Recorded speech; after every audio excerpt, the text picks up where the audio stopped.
కొంతమంది స్త్రీలు ప్రతి దాంట్లో రుచి చూస్తూనే ఉంటారండి.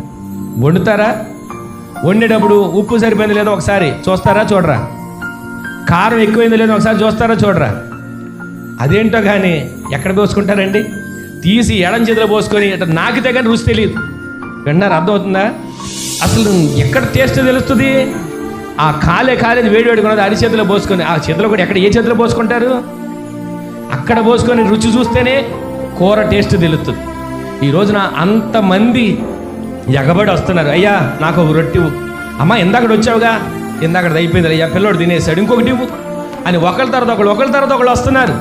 ఈ విధంగా వాళ్ళందరికీ ఇస్తా ఉంటే పురుషులు మాత్రం లెక్క సరిపోయారు, కానీ స్త్రీలు పిల్లలు లెక్క చూడలేకపోతున్నారు. ఈ రోజు ఈ మాట మనం గమనిస్తే మన దేవుడు మనం ఎంత తిన్నా సమృద్ధైన కృపతో దేవుడు మనం నింపబోతున్నాడు. ఆమేన్ చెప్పండి. మీ ఇంట్లో లేదు అనే మాట వినబడి కూడా దేవుడు చేయబోతున్నాడు. ఆమేన్ చెప్పండి. ఈ రోజున సమృద్ధితో మీరు తృప్తి పరచబడుదురుగాక. అసంతృప్తి కాదు, సమృద్ధి చేత మీరు సంతృప్తి చెందేవారిగా మార్చబడబోతున్నారు. ఆమేన్ చెప్పండి. ఈ రోజున ఆయన జనులు ఆయన చేసిన ఉపకారములను తలంచుకొని తృప్తి పొందబోతున్నారు.